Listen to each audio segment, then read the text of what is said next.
what for how big and heavy it is. I picked this one up in, I think it was Tucson, and she's a heavy pig to haul through all those canyons and stuff. My truck definitely noticed. So, and then I've got a crate with this one. It's funny, a guy gave me this crate that fills up the entire bed. Imaginable part for this that you could imagine, and it's all NOS stuff. So I have like new windows, firing lines, so they put them along, have the 50s mounted, and they're just going in and mowing down. Wow. So, and using them as cover.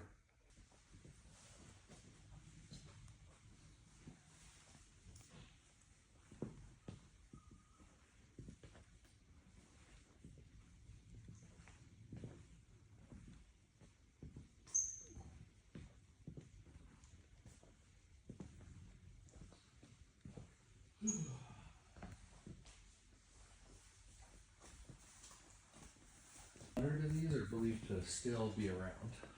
So in this one, if you'll look, you can see it's got dents and dings and stuff all through it, because when it was restored, they saved pretty much everything. So it's not a reproduction. I think. What's that?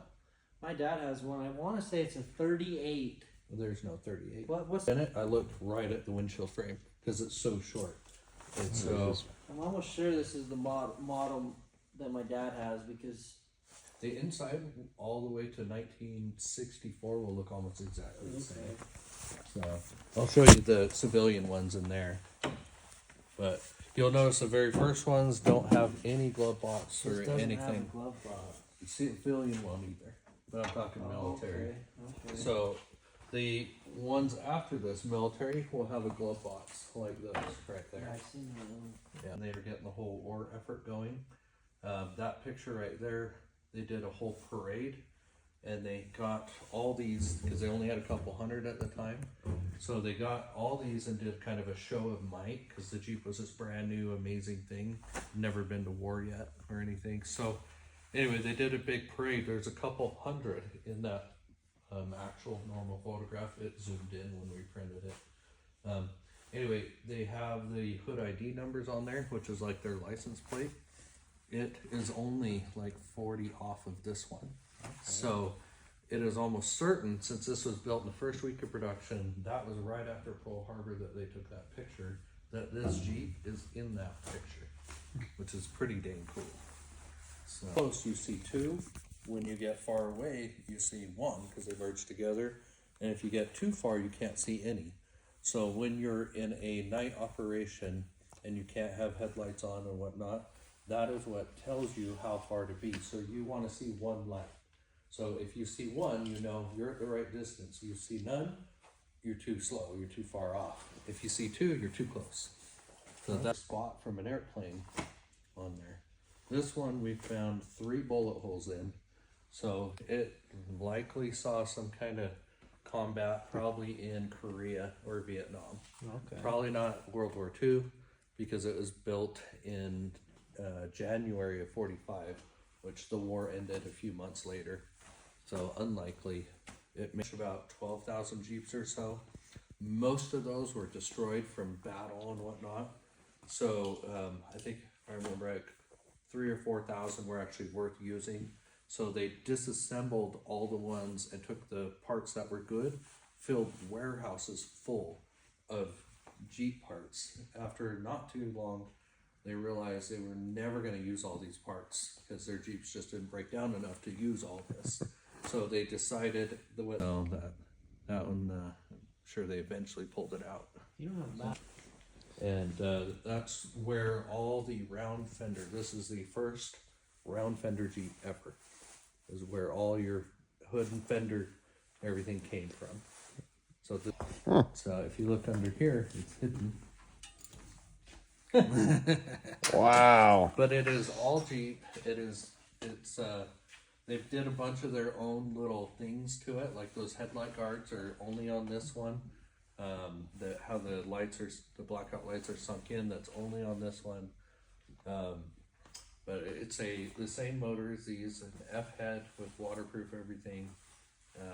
The sand interior very much only in those years. So when I was hunting one, blue is like my favorite color. And most of these were brown and burgundy and just all the normal colors you see. So when I was hunting one, I had to have this one. So it's got 78,000 original miles, if I remember right. Did you restore it, or it was just this is it? This is it. Wow. So it's that clean and that nice. Yeah. The interior is like immaculate. What'd perfect. You have to give for that? This is probably, besides my newer Jeeps, the most expensive one. But this one was like 50 some odd. Oh wow. So only has 69,000 miles now. I drive all of them, so they're always going up. But the interior on this smells like brand new. Really? There's not one flaw on that interior. It is immaculate. Factory radio, all that stuff. It is just clean. When I got this one, we picked it up in Deer Lodge, Montana, and then we took it ghost hunt hunting the next day. It was really fun. My brother was following me in his Jeep. He's like, dude, you got like white smoke everywhere. I'm like, well, just keep tranny fluid in, we'll keep going. So this is a 79 Golden Eagle. This thing was probably, those were really clean. These two are probably like some of the worst ones I've done. This one looks clean but faded, but like this came from Cokeville, Wyoming, which, man, it had never had a wash in its entire life. The guy had never, at least I don't think he ever littered. Oh man, this thing's so amazing. It outwheels my, what was it, his side-by-side. He's like, it outwheels my side-by-side, and it's covered in mud, top to bottom, just beat to hell. But it's so rare, and it's like factory cruise, AC, V8, 4-speed manual, Golden Eagle. So I bought this when I was actually out of town, and years old that matched this. But anyway, this you can see right here, it looks cleaner and nicer than that. And that's because from here back, this whole thing, from not just dying a slow death in some museum or whatever, they all get driven. This one was out a couple of weeks ago. This one we actually took out, I just got it back, and we already took it out to the White Mountain over there and playing in the sand, romping on it. They were basically kind of Jeep's flagship because they were entering the off-road truck racing market. So they were kicking butt when they did. So when this came out, they took first place in the Score Off-Road World Championship, the Mint 400, the Baja 1000, the Parker 400, Baja International Race. Wow. First place in basically everything. And they still race these today down in at the Nora racing in the Baja. It's all done up now, but it's all original drivetrain. But I was actually racing it in the desert, and I blew. So I did this trail that this truck should never have been on, and I hit the passenger fender with a rock, which is fiberglass, and it broke the glue loose. So the fender was still attached, but it was loose. And then I was racing it out in the desert. I jumped a dune doing probably about 70, and when the truck went airborne, it caught all this air underneath it, that fender, and the fender ejected. And I did, but she's a bit of a monster now, so.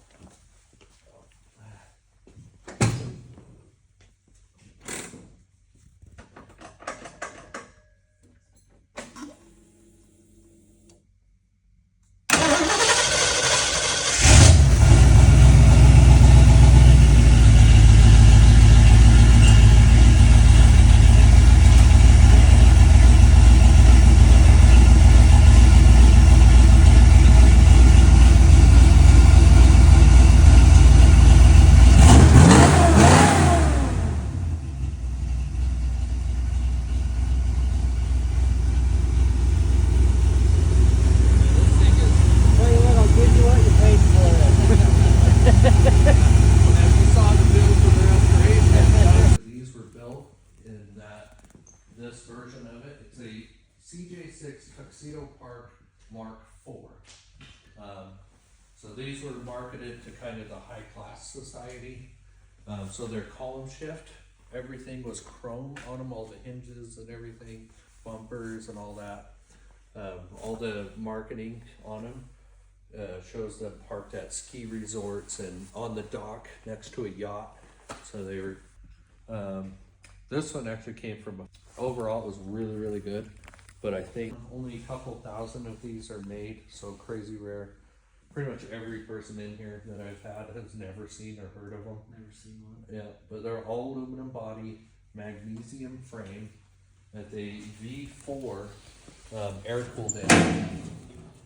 Yeah, if you look at the suspension, it's crazy. It's a quarter elliptic, independent, like half leaf spring. It's this crazy suspension. But they will hold, I think it's like 1,500 pounds. They will hold almost as much as they weigh. Really? Yeah, it's pretty crazy. And then if you look at the Army test videos on this, these things are so fun to drive, crazy cool. That's way sweet. Yeah. So this thing, believe it or not, will do 70 miles an hour. No big deal. Really? It's crazy because you drive a 1948 CJ2A and top speed's like 45. But this thing will do 70. It has a automatic overdrive with a 3-speed manual, which is mind-boggling to drive because it's a normal manual transmission clutch, and then you accelerate to about 50 and you let off, and then you just hit the gas again and it goes into overdrive. But also if you just let it coast like you're coming down the canyon, it'll just shift into neutral. But it's a manual. But then you just hit the gas, and then by whatever speed you're doing, it'll go back into third or overdrive. And you can come down into almost a stop, like if you're driving in traffic, you don't need to hit the clutch. It'll free spool, so you can just slow. 39,000 miles. It only had like 34, I think, when I got it. But crazy clean, and it is a factory manual V8. Still, it actually had the factory stereo in it still, but I drive this one so much that I put a digital one in it that looks like an original. This one has been repainted, but other than that, it's all original. One Jeepster is the one my wife drives. If we both go out, I'll drive that one. She'll drive this one. Okay. This is a automatic V6, so it's like kind of like driving Miss Daisy. It's got power, but it's kind of like, this is way more fun. But anyway, this one we did repaint the original color, but the reason why is somebody put a CJ5 front end on it, which was really common back then. Super cool. Pretty dang cool. So all these all Jeepsters, but they all have different actual names. So this is the first one. This is the Jeepster 67. They revised the Jeepster name, and this is called the Jeepster Commando. In 72, they dropped the Jeepster name, and it's called the Jeep Commando. So both drive really, really good. Yeah, this one was one owner out of Vegas. Top had never even been off of it. We did take the top off when we were doing some work to it, fixing a few things. Little thing here. That's a pretty big cam, so it takes a minute for the fuel injection to catch it.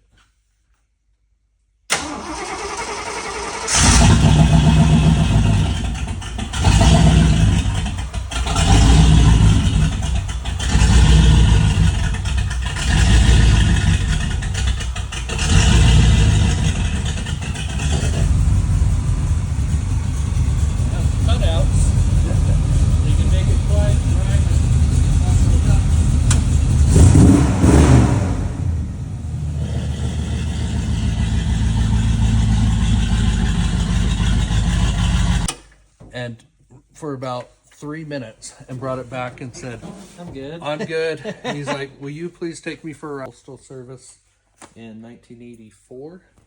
So to see one of these is extremely rare. They're right-hand drive, and they are actually based on the Australian Overlander, which was basically a right-hand drive scrambler, built for the Australian market.